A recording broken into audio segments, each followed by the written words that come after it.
कहा जमाना हमारी उड़ान से, वो और थे जो हार गए आसमान से। नमस्कार, आपका स्वागत है युव तरंग में। आपके साथ मैं हूं शिखा शर्मा। आज हमारे साथ कार्यक्रम में जुड़ी है हमारी युवा साथी जो अपने हौसले, हिम्मत, जज्बे और जुनून से आसमान की बुलंदियों को छूने के लिए कदम बढ़ा रही हैं। वो बहुत ही खूबसूरत पेंटिंग बनाती हैं और जब आप उनकी पेंटिंग को देखेंगे तो आपको महसूस होगा कि शायद पेंटिंग बोल पड़ेंगी। लेकिन इतनी खूबसूरत पेंटिंग के पीछे खास बात ये है कि इसमें छिपा है उनका संघर्ष, उनकी मेहनत और कभी न हारने का जज्बा। आज हमारे साथ कार्यक्रम में मौजूद है नंदिनी गौड़। नंदिनी गौड़ जो एक न्यूरो डिजीज़ के कारण जिनके हाथ पैर काम नहीं करते हैं, लेकिन वो पेंटिंग करती हैं मुंह में ब्रश लेकर। नंदिनी गौड़ की पेंटिंग को देखने के बाद आप सिर्फ एक ही बात कहेंगे कि वाह क्या पेंटिंग है।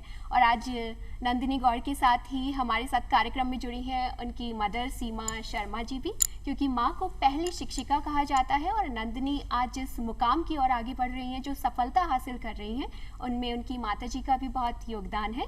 तो आप दोनों का हम इस कार्यक्रम में बहुत बहुत स्वागत करते हैं। Thank you. नंदिनी, आप हमारे साथ जुड़ी हैं और आपकी पेंटिंग को देखने के बाद तो मैं भी आपकी फ़ैन हो गई हूँ और बहुत सारी फ़ैन फॉलोइंग भी होगी आपकी। लेकिन हर आर्टिस्ट की एक शुरुआत होती है, तो अब मन में सवाल ये आता है कि हमारी नंदिनी ने शुरुआत कहाँ से करी पेंटिंग करने की?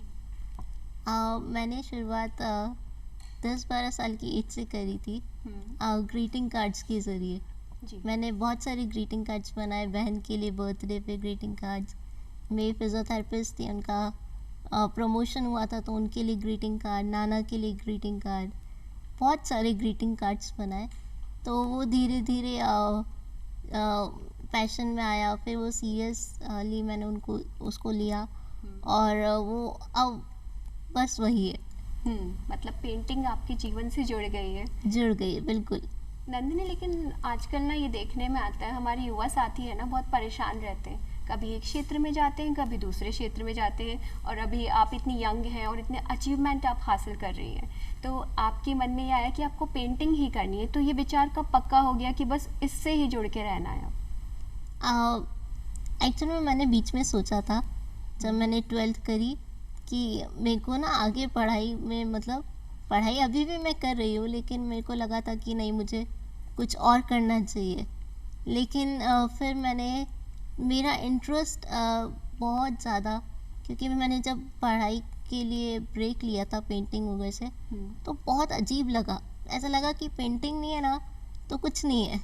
तो लगा कि नहीं, मेरा असली पैशन, मेरा असली इंटरेस्ट आर्ट वर्क ही है, तो मेरे को उसमें ही जाना चाहिए। तो आपने फिर ठान लिया कि पेंटिंग से आपको जुड़ना है और पेंटिंग एकदम दिमाग में क्लियर हो गया कि बस यही है। तो आपकी जो फैमिली की बात हम करते हैं, जब आप इन परेशानियों का कठिन समय भी आपने देखा है, आप सामना करते हैं, तो ऐसे में फैमिली का सपोर्ट कैसा रहा? फैमिली का सपोर्ट तो बहुत ज़्यादा है। मतलब मैं उसको पूरा एक्सप्लेन भी नहीं कर पाऊँगी कितना ज़्यादा सपोर्ट है। मम्मी पापा का मतलब इतना सपोर्ट है कि पूरा दिन वो मेरे चीज़ों में लगे रहते हैं। मम्मी की लाइफ देखो तो सिर्फ मेरे लिए हो गई, ऐसा लगता है कभी कभार।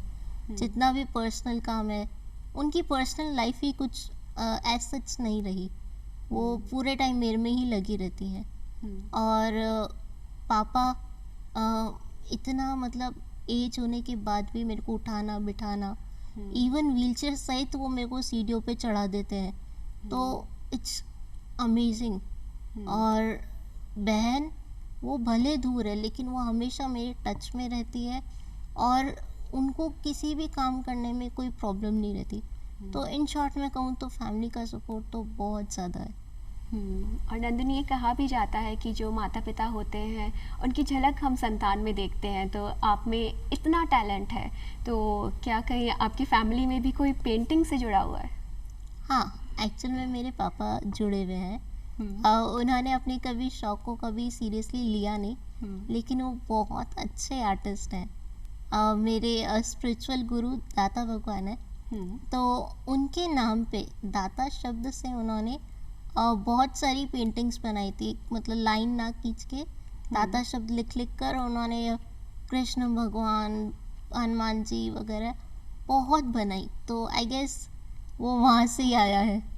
अच्छा, और नंदिनी, ये तो बहुत अच्छी बात आपने बताई कि पिताजी से आपने उन्हें देखा भी और थोड़ा बहुत आपका मन में झुकाव भी आया होगा। जी। लेकिन एक अचीवमेंट आपका ये भी है कि पूरे वर्ल्ड में जिन नेता की हम बात करते हैं, प्रधानमंत्री श्री मोदी जी, तो उनको लेकर क्रेज़ दिखाई देता है, उनसे हर कोई मिलना चाहता है, अपने संदेश भेजना चाहता है। जी। तो आपको भी शुभकामनाएं भेजी हैं प्रधानमंत्री जी जी। ने, तो उसके बारे में पूरा जानना चाहेंगे कि कैसे आपने वो चित्र बनाया और उसके बाद आपको शुभकामना मिली और कैसा महसूस हो रहा है? महसूस तो बहुत ज़्यादा खुश हूँ मैं।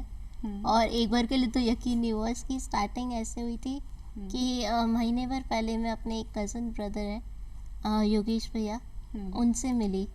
उनके थ्रू उनके फ्रेंड है संजय सीटी सर, वो एक पेंटर है, आर्टिस्ट है। तो उनसे मिली, उन्होंने मुझे सजेस्ट किया कि आप मन की बात के 100 एपिसोड कंप्लीट हो रहे हैं, तो आप उन पे एक मोदी जी का एक पोर्ट्रेट बनाइए। हम्म, तो मैंने 1.5 दिन में उनका पोर्ट्रेट बनाया, उनके थ्रू न्यूज़पेपर में आया। जी, और उस न्यूज़पेपर को पढ़ के आई गेस MP हैं अजमेर के भागीरथ चौधरी सर, उन्होंने उसको ट्वीट किया, मेरे बारे में लिखा और उसको रीट्वीट किया मोदी जी ने। तो ये इस तरह से बात आगे बढ़ी थी। तो ये तो एक बहुत बड़ी बात है नंदिनी, जो आप हमें बता रहे हैं, आपकी पेंटिंग से जुड़ी, और इतनी आपको शुभकामना मिली और आपको अप्रिशिएट किया गया। आपने स्केच इतना अच्छा बनाया, लेकिन स्केच बनाने को अगर एक मन में अभी सवाल आया कि सबसे पहला स्केच नंदिनी ने किसका बनाया होगा? सबसे पहला स्केच मैंने पापा का बनाया था। अच्छा, हम खाना खाने के बाद, एक्चुअली में हम खाना चौकी पे रख कर खाते हैं, लकड़ी की चौकी पे। तो खाना खाने के बाद मेरे पास पेन रखा था, तो मैंने एक सामने एक कोलार्च था पापा का, तो उसमें से एक पिक्चर लिया और ऐसे ही बनाया तो थोड़ा अच्छा बना। लगा कि नहीं, इस पे और काम करना चाहिए, प्रैक्टिस करनी चाहिए। तो आई गेस वो पहला स्केच था मेरा। तो जब पापा ने देखा कि मैं तो अभी निकल के गया था और नंदिनी लगी है स्केच बनाने में, जी। जब स्केच बन के सामने आया तो उन्होंने क्या बोला? वो सरप्राइज हो गए, इवन मैं खुद सरप्राइज हो गई कि मैंने कुछ से एक्सपेक्ट नहीं किया था। हम्म, और मम्मी पापा तो पूरे सरप्राइज हो गए, अरे वाह। वो बहुत खुश हुए। फिर उन्होंने कहा कि अब इस चीज़ को आगे बढ़ाना चाहिए आपको, और आप बोलो आपको क्या चाहिए। तो फिर पापा बुक्स लेकर आए स्केचिंग वगैरह के लिए, और कहा कि इस पर और काम करिए आप। तो तो वहाँ से आपको पता चल गया था कि मतलब हाँ। स्केचिंग आप कर सकती हैं और पेंटिंग में भी आप कुछ अच्छा कर सकती हैं, और फैमिली जी। को भी पता चला। जी। आज आपकी मम्मी भी साथ में हैं जो आपको फुल सपोर्ट करती हैं।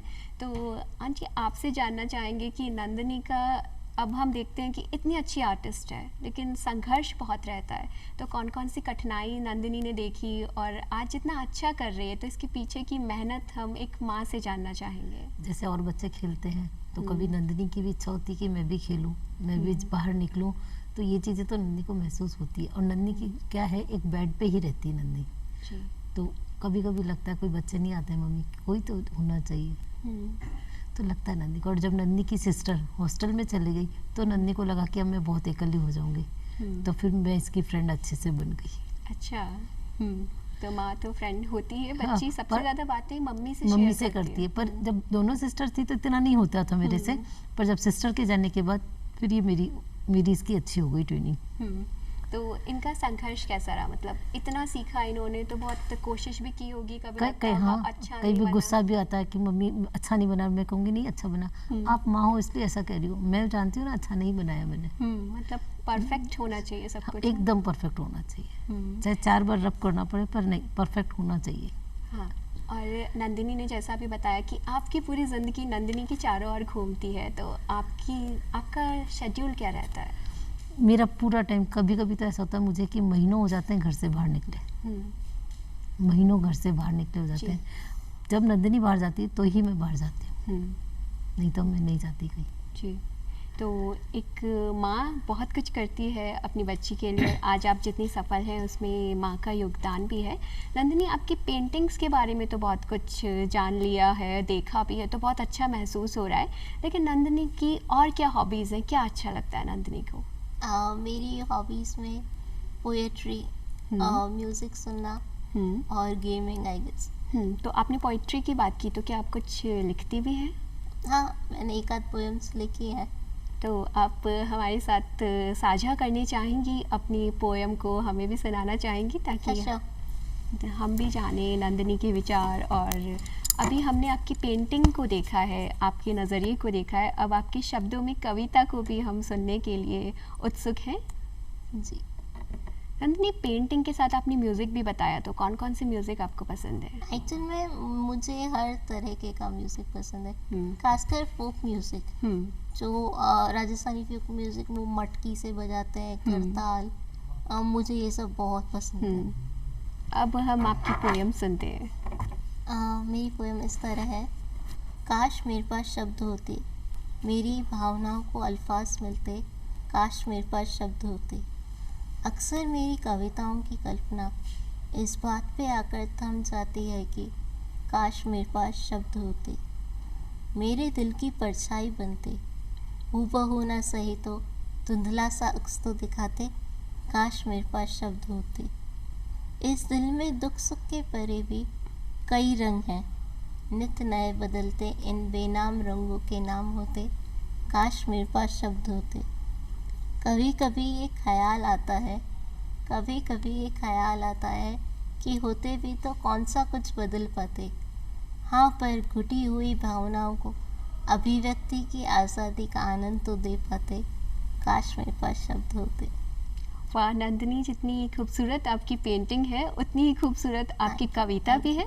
तो आज एक चित्रकार के साथ ही एक कवयित्री से भी मुलाकात हो रही है, हमारी युवा कवयित्री से भी।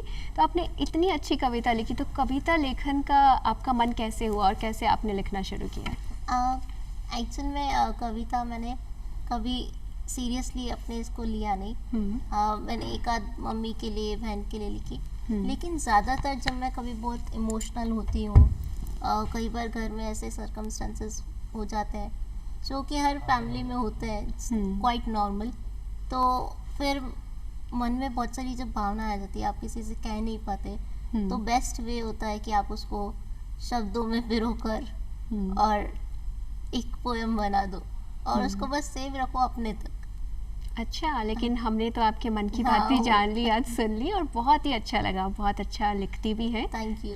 अब जब हम आपकी पेंटिंग से जुड़ी ही बात करते हैं, तो हर एक इंसान का जिस भी क्षेत्र में होता है, कोई ना कोई आदर्श होता है, कोई ना कोई प्रेरणा होती है। तो क्या आपकी भी कोई ऐसी प्रेरणा है जिनको देखकर आपको लगता है कि ऐसे ही चित्र आपको बनाने हैं या उनके जैसा नाम आप अपना चाहती हैं पेंटिंग के क्षेत्र में? हाँ, एक्चुअली मैं आपको फ्रैंकली बताऊँ तो पेंटर्स बहुत अच्छे हैं हमारे यहाँ पे, बहुत इंस्पायरिंग पर्सनालिटीज़ भी हैं, लेकिन मेरी इंस्पिरेशन स्टीफन हॉकिंस है, क्योंकि मैं उनसे बहुत ज़्यादा कोरिलेट कर पाती हूँ। मेरा डिसेबिलिटी लेवल बहुत ज़्यादा है और उनका तो बहुत ही ज़्यादा था। तो उनको काफ़ी यंग एज में ही पता लग गया था कि ज़्यादा सरवाइव नहीं कर पाएंगे, लेकिन मैं ये सोचती हूँ कि अगर उन्होंने सोचा होता ये कि मैं पढ़ लिख कर क्या करूँगा, मेरे को क्या करना, मेरी तो लाइफ ऐसी, या उनके पेरेंट्स ने सोचा होता, तो आज इतनी रिसर्चेस जो उन्होंने करी वो नहीं हो पाती। और मेरा दूसरा मानना ये भी है कि आप जब तक खुद की हेल्प नहीं करोगे, लोग आप तक नहीं पहुंच पाएंगे। तो उन्होंने सबसे पहले खुद पे ध्यान दिया, खुद को इंडिपेंडेंट बनाया, तो फिर लोग उनकी हेल्प कर पाए। तो मेरी इंस्पिरेशन वही है जी। तो आपने खुद को भी सकारात्मक रखा और इतनी अच्छी अच्छी बातें आप हमें बता रही हैं, और आपने ये भी बताया कि पढ़ाई करना बहुत ज़रूरी है। तो अब आपकी एजुकेशन से जुड़ी हुई बात जानना चाहेंगे कि आपने किस तरीके से अपनी एजुकेशन की और अभी आप क्या कर रहे हैं? अभी मैं बीए कर रही हूँ ड्राइंग में, और मैंने अपनी schooling Rajasthan state open school से ली है। मैं सेल्फ ट्रेंड पेंटिंग में भी और स्टडीज़ में भी मैंने खुद ने ही किया है। तो मैंने खुद ने पढ़ाई करी, और गूगल मेरे ख्याल से बेस्ट टीचर है, उसमें सर्च कर कर के खुद ने ही पढ़ाई करी।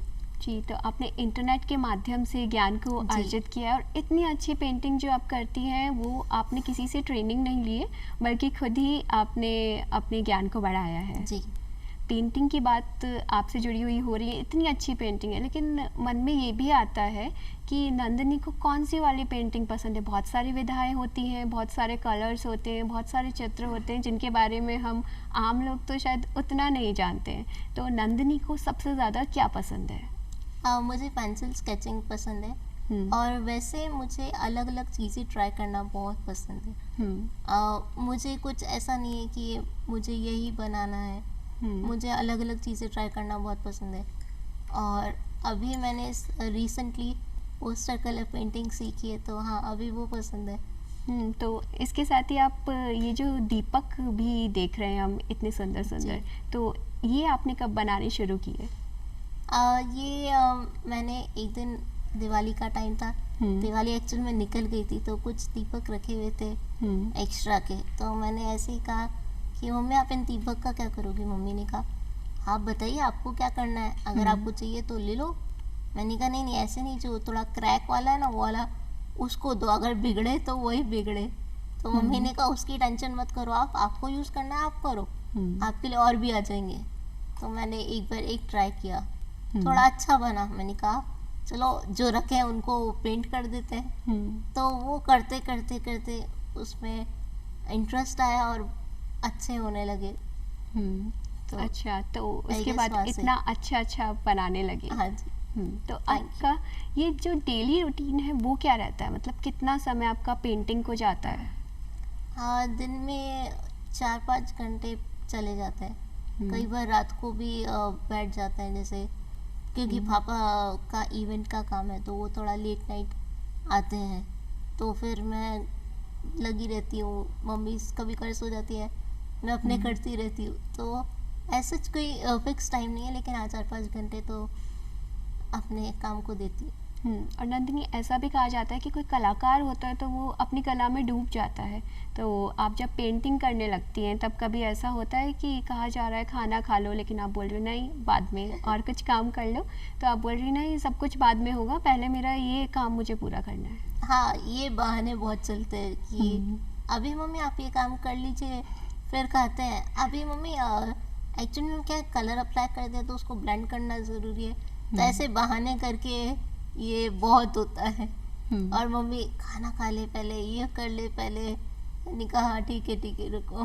तो ऐसे बहुत होते हैं जी। अब आपका व्यक्तित्व हम देखते हैं तो इतना सकारात्मक है, मतलब आज के माहौल में हम बात करें तो बहुत जल्दी हमें ऐसे लगने लगता है कि हम नेगेटिव हो गए, नकारात्मकता हम पे प्रभाव डाल देती है। लेकिन आपको जब एक युवा के रूप में हम देखते हैं तो हमें लगता है कि प्रेरणा है हमारे सामने की युवा जिससे बहुत कुछ सीख सकते हैं। तो आप हमारे युवाओं को क्या कहना चाहेंगी? आपका संदेश क्या है युवाओं के लिए? मैं यही कहना चाहूँगी कि इंडिपेंडेंट बनिए और अपने इनर टैलेंट को पहचानिए। मेरे ख्याल से हर किसी में कोई ना कोई टैलेंट ज़रूर होता है, और ख़ासकर डिसेबल्स को, क्योंकि कई बार उनको अंडर एस्टिमेट करते हैं लोग। तो उनको भी, उनमें भी टैलेंट है जैसे मेरे में है। तो उनको अपना इनर टैलेंट पहचानना चाहिए और उसे आगे बढ़ाना चाहिए, और सबको इंडिपेंडेंट बनने की कोशिश ज़रूर करनी चाहिए। तो जब आप पहचानेंगे तभी कुछ कर पाएंगे, या फिर सोचते ही रह जाएंगे तो शायद कुछ नहीं होगा। हाँ, और अपने टैलेंट पे काम करने की बहुत ज़रूरत है। ऐसे नहीं कि और सीखने की बहुत ज़रूरत है। एक होता है कि आता है ठीक है, नहीं, उसको और डेवलप करिए, उस पे और काम कीजिए। तो यस, करना चाहिए। और नंदिनी, ये भी कहा जाता है कि ज़िंदगी एक पाठशाला है जिसमें हम लगातार कुछ ना कुछ नया सीखते रहते हैं और खुद का विकास भी करते रहते हैं। अब आपकी कला के बारे में इतना सुना है, इतना देखा है, और जब आपका टैलेंट इतना भरा हुआ है तो अब मन कर रहा है कि नंदिनी को हम पेंटिंग करते हुए भी देखें कि किस तरीके से वो अपनी पेंटिंग को उकेरती है, कैसे अपने विचारों को सामने लेकर आती है। तो अभी हम थोड़ा सा आपकी पेंटिंग देखेंगे। जी।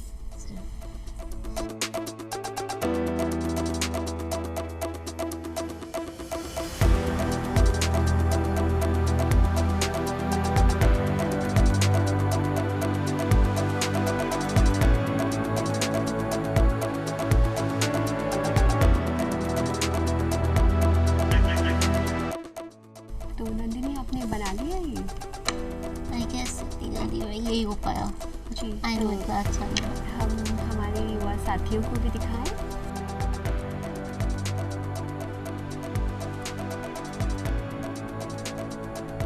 तो नंदिनी, आपने तो इतने से समय में इतना खूबसूरत रंगों से ये चित्र बना दिया है, तो ये थीम क्या है और आपके मन में अभी ये क्यों आया कि आपको ये ही बनाना है?